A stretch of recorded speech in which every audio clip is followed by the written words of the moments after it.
Assalamualaikum warahmatullahi wabarakatuh. Alhamdulillahirrabbilalamin.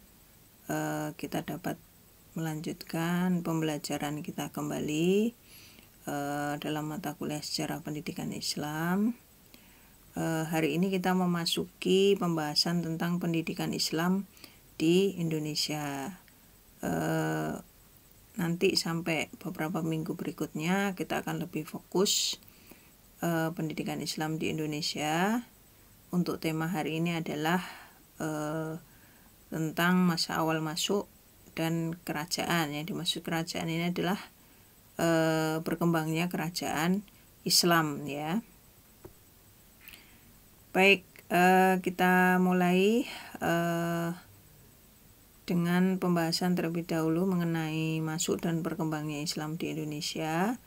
Oke, ada beberapa pertanyaan yang perlu kita pelajari. Yang pertama adalah mengapa Indonesia terkenal. Jadi mengapa Islam kok bisa sampai ke Indonesia gitu. Yang pertama itu karena letak geografisnya sangat strategis. Nanti akan saya tunjukkan petanya bahwa Indonesia itu untuk jalur lautnya itu mudah ya untuk didatangi. Kemudian yang kedua karena kesuburan tanah yang menghasilkan rempah. Nah, rempah yang sangat terkenal pada saat itu adalah vanili. Vanili itu kalau kita bikin kolak itu kan dikasih vanili itu ya. Nah, itu adalah merupakan salah satu rempah yang sangat populer dan sangat diminati oleh negara luar Indonesia, ya. Berikutnya, pertanyaan berikutnya adalah bagaimana Islam datang di Indonesia. Nah, ada banyak versi, tetapi versi yang populer adalah bahwa Islam di Indonesia itu datang dibawa oleh pedagang dan mubalik itu pada abad ke-7. Berarti ini pada masa dinasti Umayyah, ya. Jadi karena pada saat itu perdagangan itu sudah lintas negara sehingga sampai ke Indonesia. Datang pertama kali di Pulau Barat Sumatera, di daerah Baros, sehingga nanti ini di Aceh, ya. Sehingga nanti muncul kerajaan Samudra Pasai atau kerajaan Pase. Kemudian proses pengislaman berlangsung secara damai dan kedatangan Islam itu kenapa berkembang pesat? Itu karena turut mencerdaskan rakyat dan membina karakter bangsa. Jadi seperti kita pahami bahwa ketika Islam datang di Timur Tengah, itu pun juga membawa pencerahan, gitu, ilmu pengetahuan. Begitupun di Indonesia menginisiasi dan mencerahkan masyarakat Indonesia, turut mencerdaskan rakyat Indonesia, ya. Berikutnya, mengapa Islam tersebar dengan cepat? Karena Islam agama yang mudah untuk diikuti semua golongan. Nah, pada saat itu agama yang berkembang di Indonesia adalah agama Hindu, ya, agama Hindu yang ada ini kasta-kasta itu, ya. Jadi ada pembagian golongan gitu. Kalau Islam kan tidak. Jadi Islam yang dilihat hanyalah ketakwaan, semua sama kecuali yang paling mulia hanyalah mereka yang bertakwa, ya. Inna akramakum indallahi atqakum.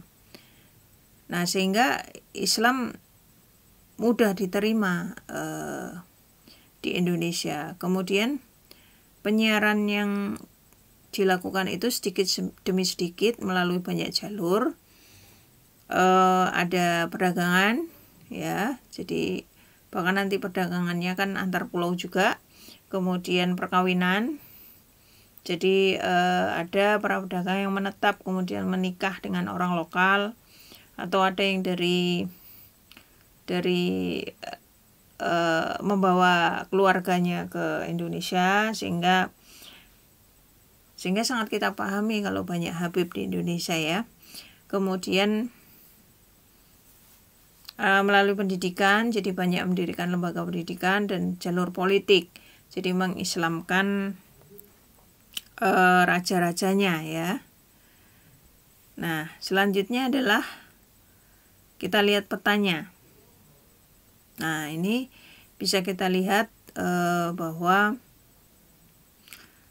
ini merupakan jalur perdagangan ya.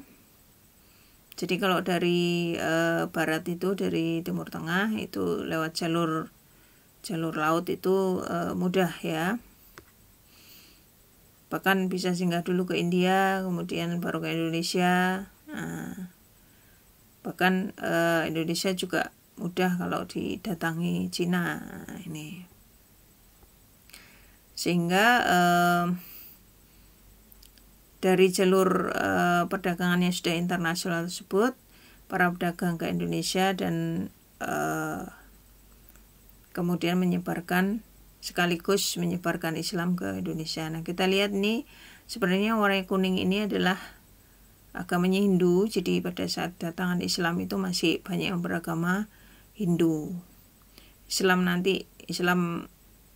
datang ke Aceh pertama kali, sehingga sampai berdiri kerajaan Islam nanti. Kemudian yang warna hijau-hijau ini adalah awal-awal berkembangnya Islam ya. Nah, ini nanti dari Sumatera ini ke Jawa dulu, baru ke Kalimantan dan ke Sulawesi. Nah, itu adalah jalurnya. Nah, perkembangan pendidikannya sampai terbentuknya kerajaan Islam. Di Aceh itu ada 2 kerajaan, ada Pase dan Perlak. Nah, nanti di Pase ini materi pendidikannya mazhabnya Syafi'i ya, sehingga nanti ini yang menjadi cikal bakal kenapa di Indonesia yang berkembang adalah mazhab Syafi'i. Nah, sistem pendidikan yang berkembang sifatnya masih informal. Tokoh pemerintahannya merangkap sebagai ulama, dan biaya pendidikan sumbernya semua dari negara karena memang kerajaannya adalah kerajaan Islam. Kemudian Perlak ini ramai sekali dikunjungi pedagang ya, sehingga nanti karena ramainya itu Islam berkembang pesat. Bahkan Raja ke-6 itu sampai mendirikan perguruan tinggi Islam. Nah, dari Pase dan Perlak ini kemudian nanti Islam disebarkan ke Malaka, Sumatera Barat, dan ke Jawa Timur, sehingga nanti tersebar di Jawa ya. Nah, ini ke Jawa dan Sumbar ya. Kalau di Jawa sendiri, di Sumatera Barat itu ada Kerajaan Malaka. Jadi awalnya Kerajaan Malaka ini menjadi Islam karena Raja Malaka itu diambil menantu oleh Raja Samudra Pasai, sehingga nanti namanya berganti menjadi Sultan Iskandar Shah. Karena raja beragama Islam, maka berbondong-bondong rakyat menjadi Islam. Jadi berkembangnya seperti itu secara politik ini ya berarti. Kemudian dari Malaka, Islam nanti tersebar ke Jawa melalui perdagangan ya. Nah, di Jawa sendiri kerajaan Islam pertama yang berkembang itu adalah Demak di Jawa Tengah ya. Nah, itu di bawah pimpinan Raden Fatah yang keturunan dari Raja Majapahit. Raden Fatah sebenarnya menjadi raja karena dukungan dari Wali Songo. Jadi ada hubungan timbal balik ya, karena mendapat dukungan dari Wali Songo, kemudian beliau mendapat dukungan sehingga menjadi Islam dapat tersebar. Wali Songo juga mendapatkan dukungan dari Raden Fatah, sehingga nanti sampai Raden Fatah ini mendirikan pondok pesantren Gelaga Arum, dan organisasi dakwahnya adalah Bayangkari Islam. Selanjutnya di Kalimantan dan Sulawesi ya. Untuk di Kalimantan ada Kerajaan Banjarmasin, yang membawa adalah Sunan Bonang dan Sunan Giri. Ya, berarti dari Jawa dibawa ke Kalimantan. Nah, berdirinya di bawah kepemimpinan Sultan Suryansyah.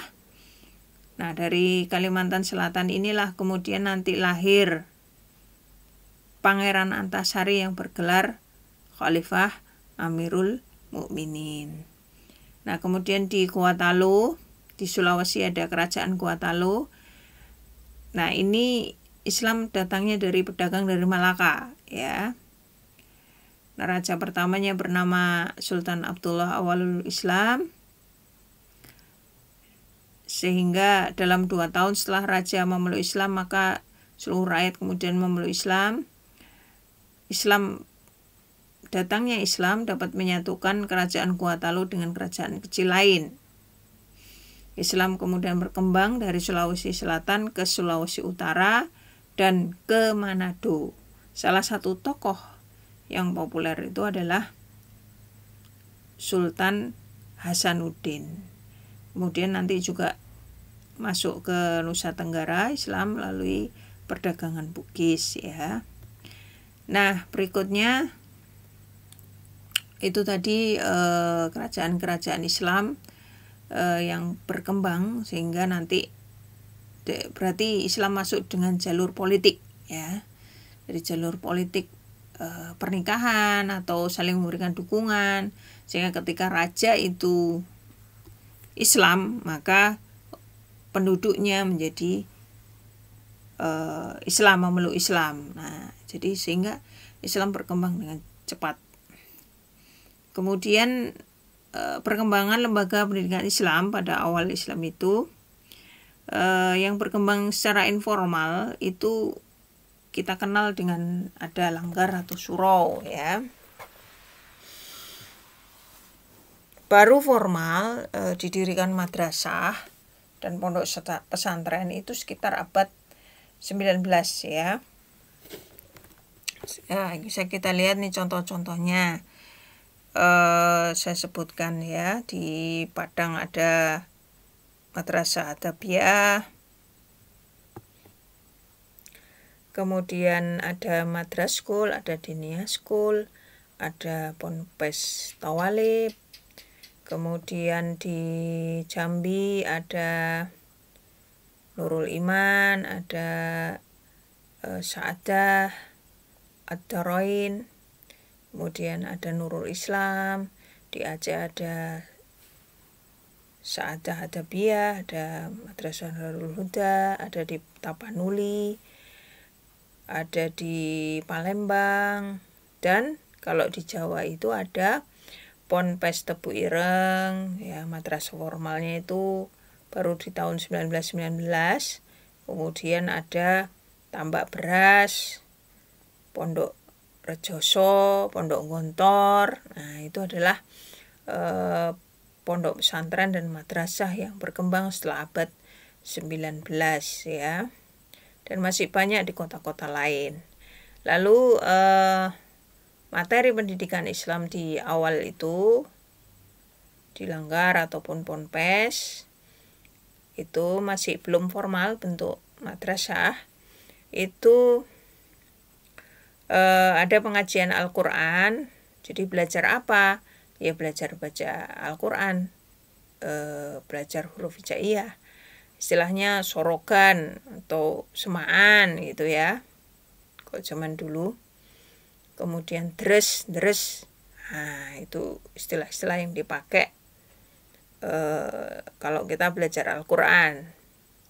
Kemudian ada diajari juga praktek ibadah, rukun-rukun dalam sholat itu ya. Nah, itu diajarkan. Kemudian tentang keimanan, tentang sifat-sifat Allah, termasuk juga nanti rukun iman diajarkan. Sifat Allah, Allah wujud, qidam, baqa. Nah, itu diajarkan. Kemudian diajarkan juga akhlak.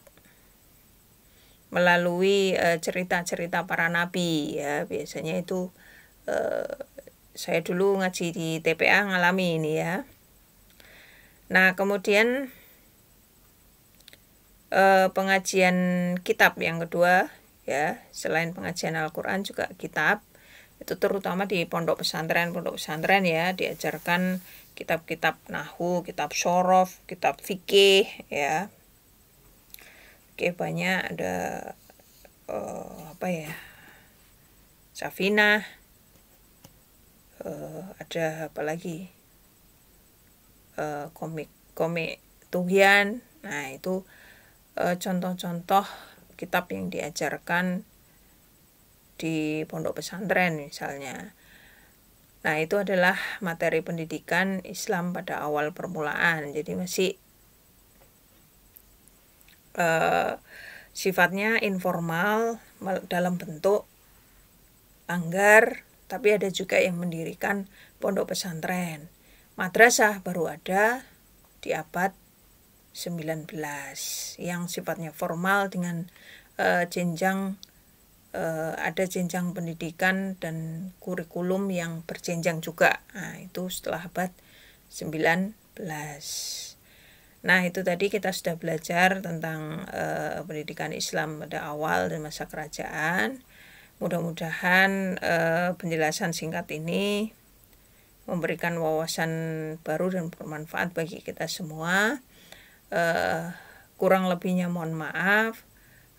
Saya akhiri billahi taufiq wal hidayah. Wassalamualaikum warahmatullahi wabarakatuh.